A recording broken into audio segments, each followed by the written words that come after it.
اعوذ باللہ من الشیطان الرجیم بسم اللہ الرحمن الرحیم لہا اس کے سبعۃ سات ابواب دروازے ہیں، لکل باب ہر ایک دروازے کے لیے، منہم ان میں سے جزء حصہ ہے، مقسوم تقسیم شدہ۔ اللہ رب العالمین نے حضرت آدم علیہ السلام کو پیدا فرمایا اور فرشتوں کو اور شیطان کو حکم دیا کہ آدم علیہ السلام کے سامنے سجدہ کرو۔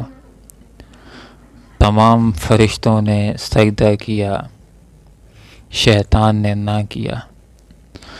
اس کو جب احساس دلایا گیا کہ تو نے سجدہ کیوں نہ کیا، تو بجائے معافی مانگنے کے غصے کے اندر آ گیا، ضد کے اندر آ گیا، اڑدھرمی کے اندر آ گیا اور کہنے لگا کہ جس کی وجہ سے گمراہ ہوا ہوں اس کو بھی نہیں چھوڑوں گا، اپنا ساتھی بنا کر کے چھوڑوں گا، اور اللہ رب العالمین سے مہلت مانگنے لگا۔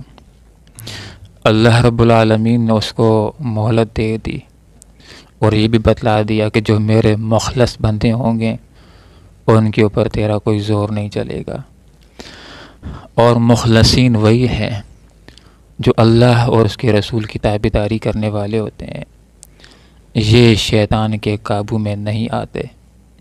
یہ حضرت عمر رضی اللہ عنہ جیسے لوگ کہ شیطان جب ان کو دیکھتا ہے تو اپنے راستے کو تبدیل کر لیتا ہے، اور جو اس کے بہکاوے میں آتے ہیں تو یہ غاوین ہوتے ہیں، جو گناہوں کے اندر دلچسپی لینے والے ہیں۔ تو اللہ رب العالمین نے یہ بات ارشاد فرما دی کہ اے شیطان، تجھ سے اور جنہوں نے تیری پیروی کی، انسانوں اور جنوں میں سے، ان سب سے میں جہنم کو بھر دوں گا، اور لموعدہم ان کے ساتھ وعدہ اجمعین سب کے ساتھ دوزخ کا، لا سبعۃ ابواب اس دوزخ کے 7 دروازے ہیں، دوزخ کے 7 دروازے ہیں اور جنت کے 8 دروازے ہیں۔ علماء نے یہ بات لکھی کہ جنت کا ایک دروازہ دوزخ کے دروازوں سے زائد ہے، اور یہ شاید ان لوگوں کے لیے ہے کہ جن کا کوئی عمل نہیں ہوگا۔ کچھ تو ایسے ہوں گے ذاکرین ہیں، وہ ذکر والے دروازے سے گزر کر جنت میں چلے جائیں گے۔ ایک دروازہ جنت کا روزہ داروں کے لیے ہوگا، اس میں سے گزر کر چلے جائیں گے۔ کچھ ایسے بھی ہوں گے جن کا عمل کچھ بھی نہیں ہوگا، محض اللہ کے فضل کی بنا پر اس دروازے میں سے گزر کر جنت کو چلے جائیں گے۔ لیکن دوزخ کے 7 دروازے ہیں، لہا سبعۃ ابواب اس جہنم کے 7 دروازے ہیں، اور اللہ نے فرمایا کہ ہر ایک دروازے کے لیے جزء ایسا ہوگا مقسوم تقسیم شدہ۔ ایک دروازے سے چور اور ڈاکوؤں کو داخل کیا جائے گا دوزخ میں، ایک میں سے مشرکوں کو داخل کیا جائے گا، ایک میں سے بحریوں کو داخل کیا جائے گا، ایک میں سے منافقوں کو داخل کیا جائے گا، ایک میں سے سودیوں کو داخل کیا جائے گا۔ علماء نے ایک بات یہ بھی لکھی ہے کہ دوزخ کے 7 دروازوں سے 7 طبقات مراد ہیں، 7 درجات مراد ہیں۔ جہنم بھی ایک درجہ ہے دوزخ کا، جحیم بھی ہے، سقر بھی ہے، لظا بھی ہے، سعیر بھی ہے، حاویہ بھی ہے۔ سب سے ہلکا عذاب دوزخ کا وہ جہنم میں ہوگا، اور جہنم دوزخ کا سب سے اوپر والا درجہ ہے، اس کے اندر مسلمانوں کو داخل کیا جائے گا۔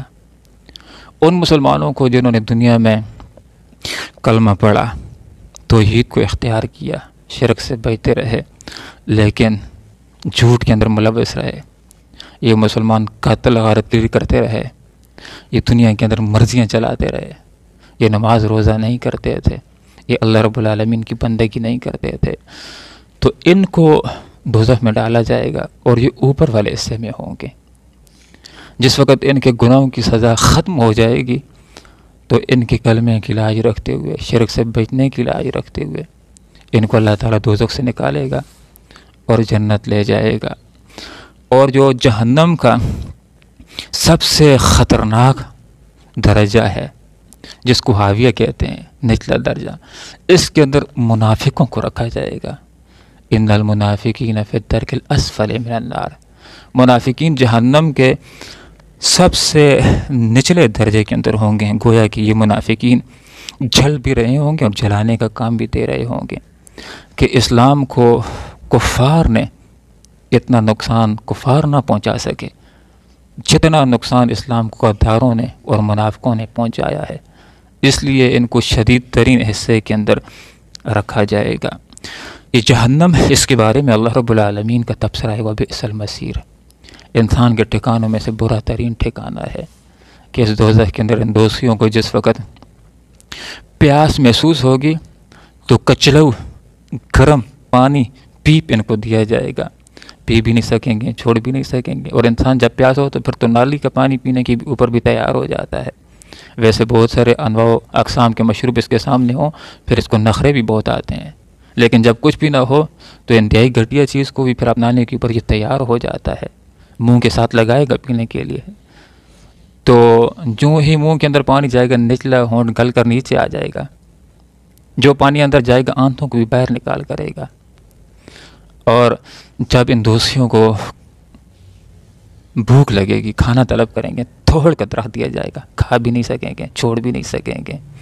اور ایک سزا جس کے اندر یہ سارے کے سارے دوست ہی ملوث ہوں گے، وہ آگ کی سزا ہوگی، وہ آگ کی جس کے بارے میں اللہ کے رسول نے آگاہ کر دیا ہے کہ دنیا کی آگ سے 69 گنا زیادہ گرم ہے۔ صحابہ کرام رضوان اللہ تعالی علیہم اجمعین نے عرض کیا کہ اللہ کے رسول، جلانے کے لیے، ہلاک کرنے کے لیے، تباہ کرنے کے لیے، چکناچور کرنے کے لیے تو یہ بھی کافی ہے۔ فرمایا ہاں کافی ہے، لیکن اس کے باوجود جو جہنم کی آگ ہے دنیا کی آگ سے 69 گنا زیادہ گرم ہے، یہ اس کا 70واں حصہ ہے۔ ویسے اللہ رب العالمین نے مخصوص مجرمین کے لیے، گناہگاروں کے لیے دوزخ کے اندر مخصوص سزاؤں کا بھی اہتمام کر رکھا ہے، جس کا مشاہدہ رسول اکرم صلی اللہ علیہ وسلم نے معراج کے موقع پر جب جنت کی سیر کی اور جہنم کا دورہ کیا تو اس وقت آپ صلی اللہ علیہ وسلم نے مشاہدہ کیا تھا۔ اور جہنم کے اس دورے کے اندر جبرائیل امین بھی آپ صلی اللہ علیہ وسلم کے ساتھ ساتھ تھے، اور جو آپ صلی اللہ علیہ وسلم نے مناظر دیکھے تھے جہنمیوں کے، اس میں سے ایک یہ بھی تھا، کچھ لوگوں کو دیکھا اپنے گوشت کو نکالتے ہیں، ناخنوں کے ساتھ کھاتے ہیں، پھر نکالتے ہیں کھاتے ہیں۔ پوچھا جبرائیل امین کیا معاملہ ہے؟ تو فرمایا یہ وہ لوگ ہیں جو دنیا کے اندر غیبت کیا کرتے تھے۔ کچھ لوگوں کو دیکھا کہ ان کے سروں کو بھاری پتھروں کے ساتھ کچلا جا رہا ہے، پھر درست ہو جاتے ہیں، پھر کچلا جا رہا ہے، پھر درست ہو جاتے ہیں، پھر کچلا جاتے ہیں۔ پوچھا کیا معاملہ ہے؟ فرمایا یہ وہ لوگ ہیں جو دنیا کے اندر تکبر کیا کرتے تھے اور نماز کے وقت ان کے سر سجدوں کی طرف نہیں جاتے تھے۔ گویا کہ دوزخ کے اندر مخصوص گناہگاروں کے لیے مخصوص سزاؤں کا الگ سے بھی اہتمام ہوگا۔ قرآن مجید عظیم الشان وہ عظیم کتاب ہے کہ جو آئینے کے دونوں رخ کو آدمی کے سامنے قرآن رکھتا ہے۔ جہاں دوزخیوں کا اور دوزخ کا ذکر ہوتا ہے تو ساتھ ہی مسلمانوں کا اور جنت کا تذکرہ بھی ہو جاتا ہے۔ اللہ رب العالمین دونوں انداز سے سمجھاتا ہے۔ کچھ لوگ ہوتے ہیں کہ ان کو نعمتیں دی جائیں تو وہ راہ راست کے اوپر آ جاتے ہیں، شکر کے اوپر آ جاتے ہیں۔ کچھ لوگ ہوتے ہیں کہ ان کو تھوڑا سا ڈراوا دیا جاتا ہے تو یہ ڈراوا ان کے اوپر مؤثر ہوتا ہے، پھر وہ راہ راست کے اوپر آنے کے بارے میں سوچتے ہیں۔ تو اب جنت کا اور اہل جنت کا ذکر ہوتا ہے کہ ان المتقین، بے شک متقی لوگ، اور متقی اس کو نہیں کہتے کہ جو صرف نیکیاں کرنے والا ہے۔ متقی وہ آدمی ہوتا ہے جو وقت کے نبی کا کلمہ پڑھ لیتا ہے، لا الہ الا اللہ محمد رسول اللہ، اور اس کے بعد نیکیاں کرنا شروع ہوتا ہے اور گناہوں سے بچتا بھی ہے۔ اللہ رب العالمین کے احکامات دو طرح کے ہیں، کچھ کو اوامر کہتے ہیں، ان کا کرنا عبادت اور ثواب ہوتا ہے۔ اوامر سے مراد وہ احکامات ہیں جس میں اللہ نے کچھ کرنے کا حکم دیا ہے، نماز پڑھو، روزہ رکھو، حج کرو، زکوٰۃ دو، ان کو کرنا عبادت ہوتا ہے، چھوڑنا گناہ کا کام ہوتا ہے۔ اور کچھ دوسری طرح کے احکامات بھی ہیں اللہ رب العالمین کے، جن کو نواہی کہا جاتا ہے، جن سے اللہ نے منع کیا، ان سے منع ہونا عبادت ہے۔ فرمایا قتل نہ کرو، زنا نہ کرو، سود نہ کھاؤ، غیبت نہ کرو، جھوٹ نہ بولو، دھوکہ نہ دو، تو ان کاموں سے رکنا عبادت ہے۔ اور ان کو کرنا یہ گناہ کا کام ہوتا ہے۔ تو متقی آدمی وہ نہیں ہوتا کہ جو ساری نیکیاں کرتا ہے اور اس کے ساتھ فلمیں بھی دیکھتا رہے، گانے بھی سنتا رہے، جھوٹ بھی بولتا رہے۔ متقی، یہ تقویٰ کا لفظ اس کے اندر بچنے کے معنی پائے جاتے ہیں۔ متقی وہ ہوگا جو نیکیاں کرنے کے ساتھ ساتھ گناہوں سے بھی بچے گا۔ جو ایک طرف نیکیاں کر رہا دوسری طرف گناہوں سے نہیں بچ رہا تو وہ متقی نہیں ہوتا۔ اس تقویٰ کے اندر بچنے کے معنی ہوتے ہیں۔ قرآن میں ایک مقام کے پر اللہ نے فرمایا وَاتَّقُوا النَّارَ الَّتِي، لوگوں اپنے آپ کو بچاؤ اس آگ سے کہ جس کا ایندھن انسان بھی ہوگے، پتھر بھی ہوں گے، اعدت للکافرین، اس کو اللہ تعالیٰ نے کافروں کے لیے تیار کیا ہے۔ اس کے اندر بچنے کے معنی پائے جاتے ہیں۔ متقی وہ جو گناہوں سے، اللہ کی نافرمانیوں سے اپنے آپ کو بچانے والا ہے۔ ایک مقام کے پر فرمایا اے وہ لوگوں جو ایمان لائے قوا انفسکم واہلیکم نارا، اپنے آپ کو بھی اور اپنے گھر والوں کو بھی جہنم کی آگ سے بچاؤ۔ تو متقی وہ ہے کہ جو نیکیاں کرتا ہے اور اس کے ساتھ ہی ساتھ وہ گناہوں سے بچتا ہے۔ تو متقی لوگوں کے لیے جنات باغات ہوں گے، وہ عیون اور چشمے ہوں گے، نہریں ہوں گی۔ قرآن مجید عظیم الشان سے جنت کی 4 نہریں ثابت ہیں۔ دودھ کی نہر بھی ہوگی، شراب کی نہر بھی ہوگی، اور میٹھے پانی کی نہر بھی ہوگی، اور شہد کی نہر بھی ہوگی۔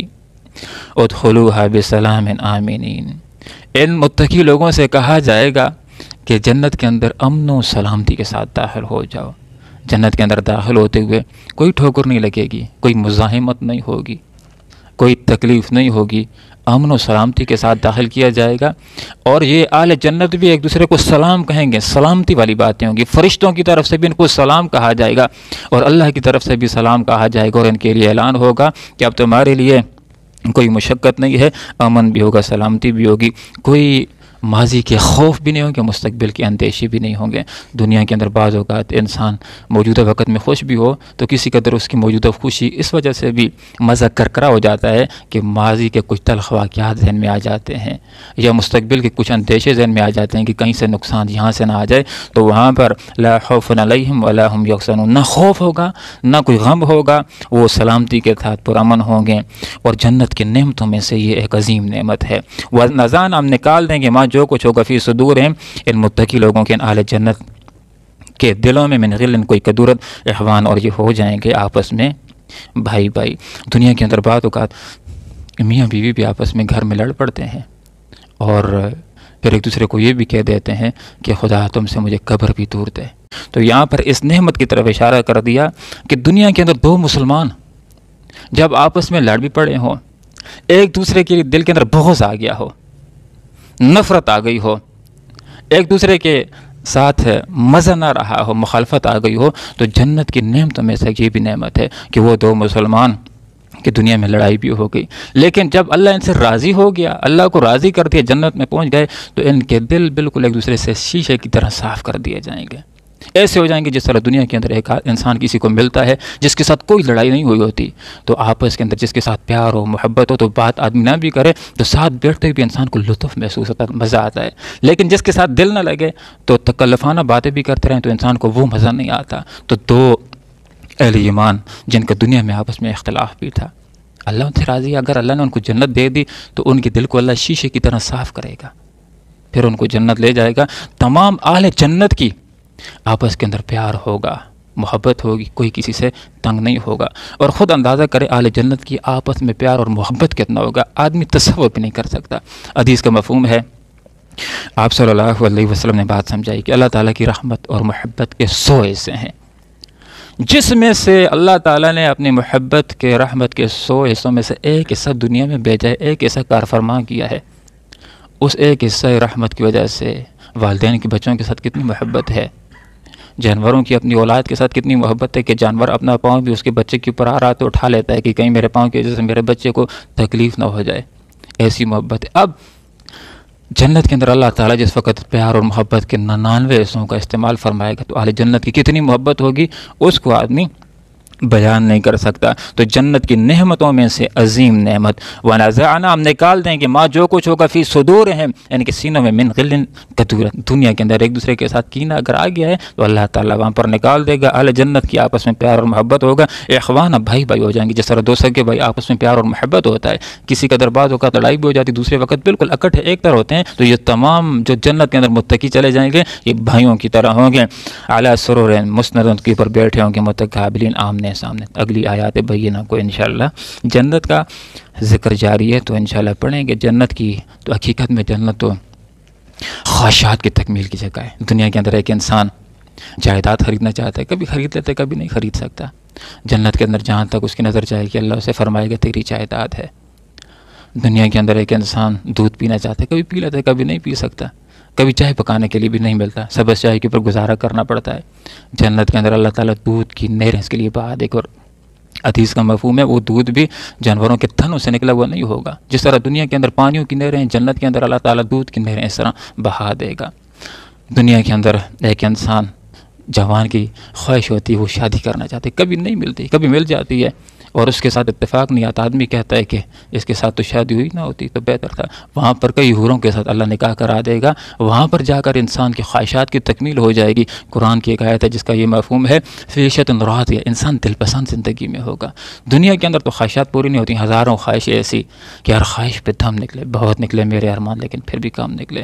ایک خواہش پیدا ہو جاتی ہے, کبھی پوری ہوتی, کبھی نہیں, دوسری پیدا ہو جاتی ہے. جنت کے اندر جا کر ساری خواہشات پوری ہوں گی. اللہ نے ارشاد فرمایا ما تدعون, جو چاہو گی تو تمہیں ملے گا. آپ صلی اللہ علیہ وسلم نے تو بات ہی سمجھا دی, مکمل کر دی. فرمایا جنت کے اندر اہل ایمان کے لیے اللہ نے وہ نعمتیں تیار کر رکھی ہیں کہ جن کو نہ آنکھوں نے دیکھا, نہ کانوں نے ان کے بارے میں سنا, اور نہ دل کے اندر ان کا خیال گزرا. اللہ رب العالمین سے دعا کرتے ہیں کہ اللہ تعالی ہم سب کو دوزخ سے بچائے اور ہم سب کو اللہ تعالیٰ جنت میں اکٹھا فرمائے.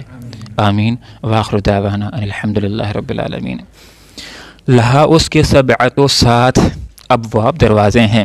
لکل باب, ہر ایک دروازے کے لیے منم, ان میں سے جزء حصہ ہے, مقسوم تقسیم شدہ. ان بے شک المتقین, متقی لوگ فی جنات باغات میں ہوں گے, عیون اور چشموں میں ہوں گے. ادخلوها, ان سے کہا جائے گا داخل ہو جاؤ ان میں, بسلام آمین, سلامتی کے ساتھ, امن کے ساتھ. ونزعنا, اور ہم نکال دیں گے, ما, جو کچھ ہوگا, فی صدورہم, ان کے سینوں میں, من غل, کدورت میں سے, اخوانا, اور ہو جائیں گے وہ بھائی بھائی, علی سرر, بیٹھے ہوں گے مسندوں پر, متقابلین, ایک دوسرے کے آمنے سامنے. اللہم ربنا آتنا فی الدنیا حسنہ وفی الآخرۃ حسنہ وقنا عذاب النار برحمتک.